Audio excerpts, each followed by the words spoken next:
In this video, I'm going to take you through my top 10 topics you must prepare for ahead of your ACCA SBL examination for the December 2025 sitting for the pre-seen information of Levwell Plc. My name is James, and if you'd like access to my exclusive SBL notes, click the link in the description of this video and you can download a copy yourself, which they've helped thousands of students around the world to pass their exam and to get them the 50 plus. I'm also delighted to say I'm associated and affiliated with Astranti, and they offer mock examinations based specifically on Levwell Plc for the December 2025 exam sitting, along with other analysis packs I'd highly recommend. Again, click the link in the description of this video to check them out, and for pure transparency as always on the channel, if you were to purchase anything through those links, I'd be entitled to a small percentage which goes to supporting the content. And as always, a huge, massive thank you. If you have any questions, leave them in the description below, or in the comments, should I say. I will get back to you on there. And we're going to get straight into it because area number one for your SBL exam, and this is sort of kind of in a ranking as to what I would be thinking, is your actual SWOT analysis. And if you go to page 6 on my notes, I've got it on the right hand side. There are plenty of areas in a SWOT analysis that you could refer to. I've just got some down here that they were founded 40 years ago, increasing revenues on page 13 from the financial information that were given. Their operating profit margins are higher than the actual industry average. The only flip side I could see from a weaknesses point of view is if you see on page 8, they've had to close down 2 hotels. The staff turnover is very high on page 13. That's really important for the guest experience at the hotel. But to be honest, with those 2 hotels that they closed down, they're actually quite justified. I mean, they weren't as profitable as they were hoping for. The real meat of a SWOT analysis you could go into are in the opportunities where global expansion, they've got yield management software potentially to invest in. There are also other income streams through other events and actually through the bars and restaurants. They don't currently allow the public to actually come into their hotels. But last but by no means least, the threats: loss of staff, competition taking market share, new business models, tough economic times, less disposable income for the guests. So plenty to discuss. That is why SWOT analysis is my first topic that you must prepare for.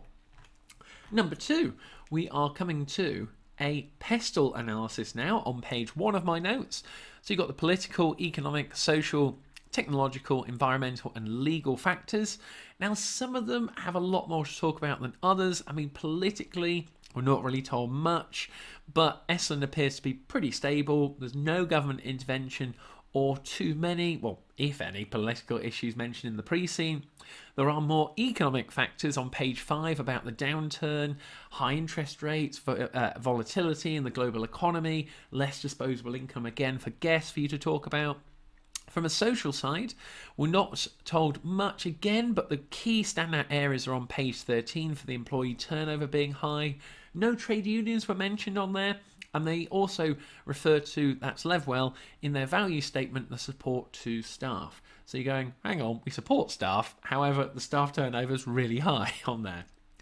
Technological wise, well, they've got loads of stuff on here for pages 11 for the information systems, page 5, the use of apps and the guest experience, and on page 12, the potential data risks on there. So lots to talk about. Environmental, no board of director is accountable for this area. It's also not on the risk register on page 12, but it is part of the values on page 12 that they are aligned to. So again, something for you to consider. It's a bit of a grey area. You'll have seen on some of my other videos on the channel, I talk about the environmental points a lot more, so it has to go in. We're finding the legal aspects of possible lawsuits linking to maybe data or the ICT, compliance on there, fines, data breaches, and lastly on page 7, the industry body details. That's where they can be found and for you to refer back to. So pestle has to be topic area number 2 for your notes. Number 3 is Porter's 5 forces. You can see on the right hand side, I'll put my mouse on it on page 2. Plenty to talk about here for the 5 forces. Competitive rivalry, we're looking at a monopolistic competition. Again, many firms, differentiated hotels, limited market power on there. Supplier power, very competitive environment. We're talking about there who are the most price sensitive customers, which are the leisure guests on there. And page 12, You must refer to some of the risks to highlight some of your points when it comes to supplier power. Lots of small hotels and businesses that is actually impacting on who the customer is going to pick. Buyer power, limited information, again touching on that price sensitiviness as well. What sort of experience they get at the hotels is the key factor here, what we're told within the pre-seen materials. And threat of substitution, plenty of other competitors. You can see on page number 4 the main big 5 competitors, which Levwell is not one of the big 5, operating in Esland, so there is a rivalry in the same market segment, very high in terms of competition. And of course, threat of new entrants. Anyone can set up a new hotel. They've also got on there about the home sharing, like Airbnb on page 5. For new business models, you've got franchising, which Levwell is not franchised, they are owner managed. So again, lots of details from the pre-seen materials you've got to get your head around and could be applied in a Porter's 5 Forces question. Now next, we're coming on to number 4, the balance scorecard, which is on the left-hand side. I'll put my mouse on it there on page number 1. And the balance scorecard is a performance management tool that helps organisations to measure the success from 4 perspectives. So financially, from a customer experience, internal processes, and learning and growth. So it links to the day-to-day activities to long-term strategy, ensuring, as you would imagine, a balanced focus, not just between the sort of financial results, which were given on page 13, but then looking at the pre-seen materials, there's a lot of things that could come up in terms of those 4 areas. We've got lots of details on the customers, business guests, leisure guests. They're very sensitive to price on there, what they actually are looking for. Internal processes, from when the guest actually comes in to when they leave, and the staff. Again, linking it into that experience that the customer has is imperative to success.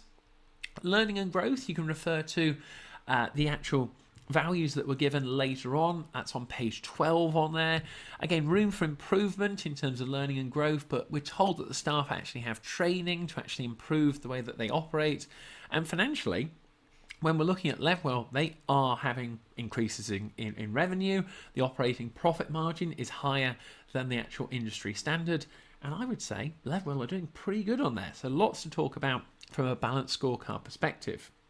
Now, number 5, we have the Johnson Scholes and Whittington model, also known as the SFA. So suitable, feasible, and attainable on there. So if I come down to where I've got it on here, acceptability, I was concentrating, scrolling on there. So you can see the framework, a strategic management tool that evaluates strategic options based on 3 criteria, just to clarify: suitability, feasibility on there, and acceptability.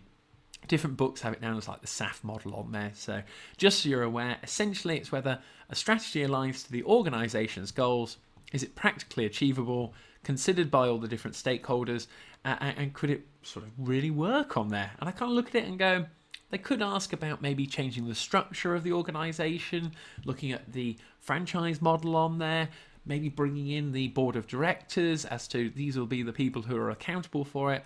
I've got it in my notes, could be applied/tested. Definitely something I would get some notes down and considering, especially if you're going to do some mock examinations, thinking about what sort of strategic options they could be going to. Have a look on page 4 about the size actually of Levwell. They're actually reasonably pretty small. So maybe they're looking to actually purchase more hotels, and that could be linked into that SAF model on there. So Johnson, Scholes and Whittington is my area number 5. Now, area number 6, same page, page 7, are the 6 capitals of integrated reporting. Now, the SBL marker loves to throw this in. It's been in there loads of times in the past, but to be honest with you, I've not heard many students say much about it in 2025. That's why I had to put it in. You've got the areas of financial, manufactured, intellectual, human, social, relationship, and natural capital.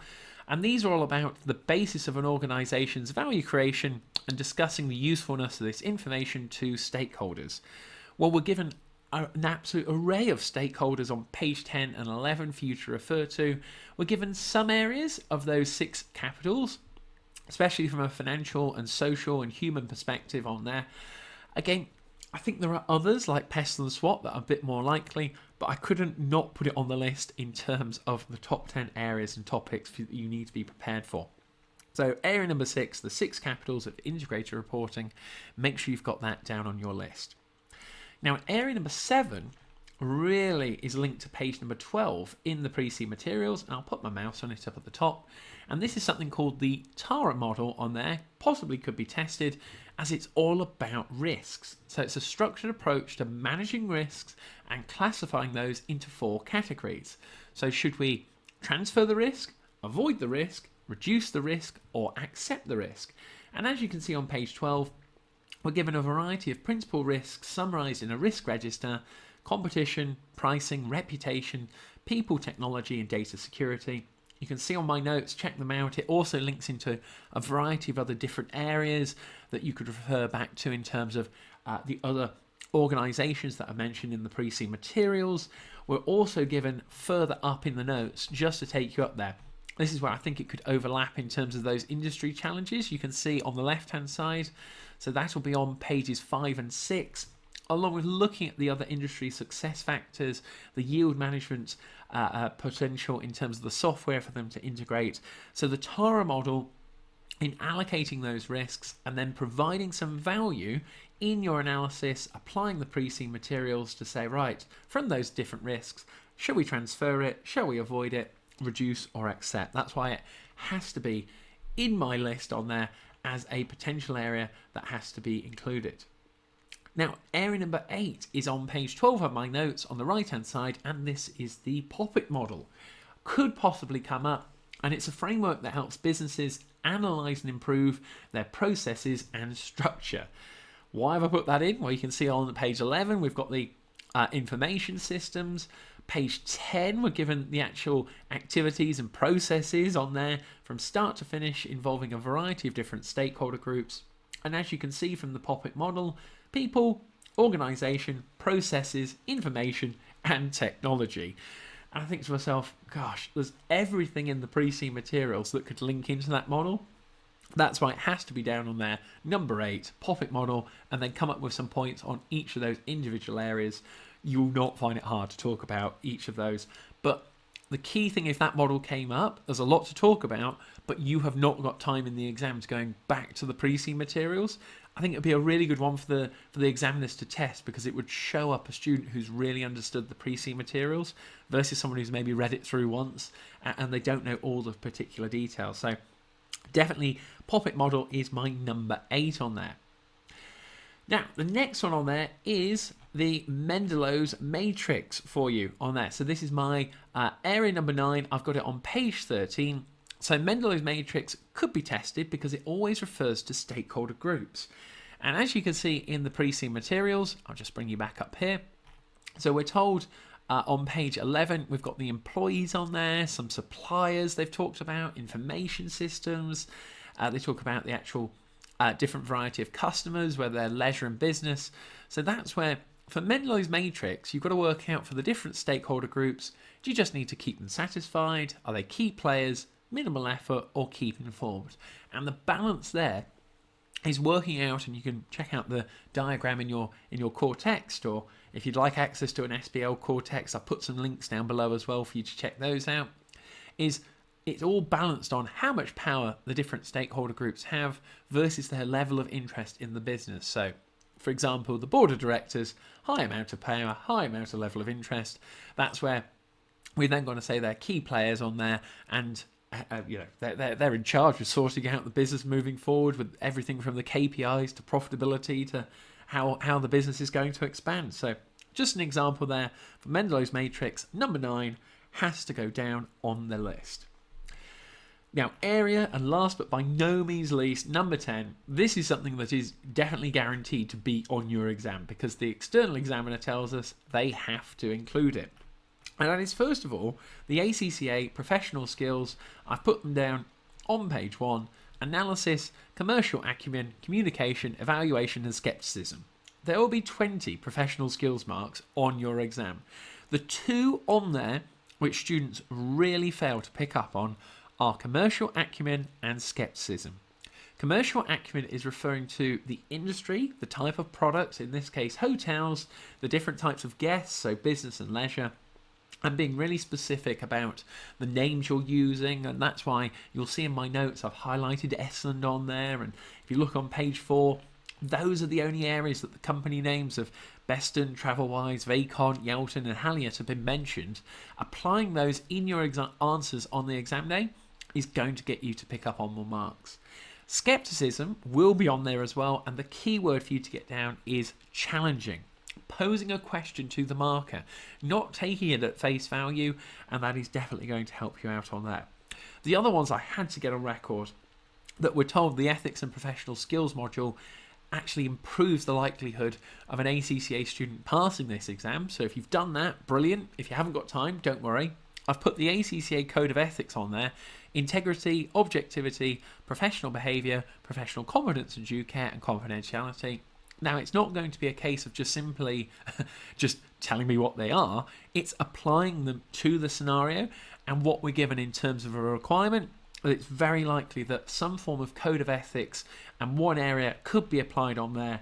And last but by no means least is sustainability on there. Something to do with ESG, I fancy something on those lines, the environment on there, social or governance factors.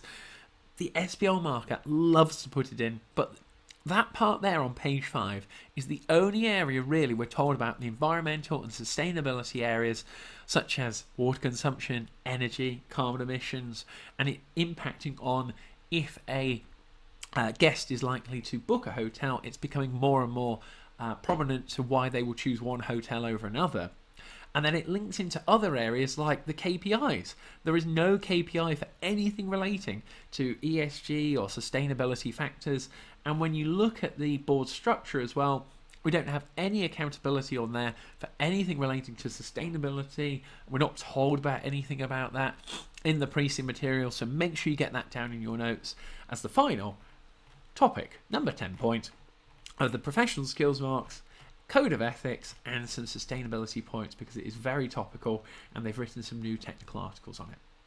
Well, I hope that helps taking you through the top 10 points. If you'd like access to my exclusive notes, click the link in the description. Also, check out those Astranti mock papers and pre-seen analysis packs. They are based on Levwell Plc and are definitely going to help you to pass your exam and to get the 50 plus. So be sure to subscribe to the channel, give the video a massive like if you found some value in it, and I'll see you on the other side now for another SBL video. So thank you very much.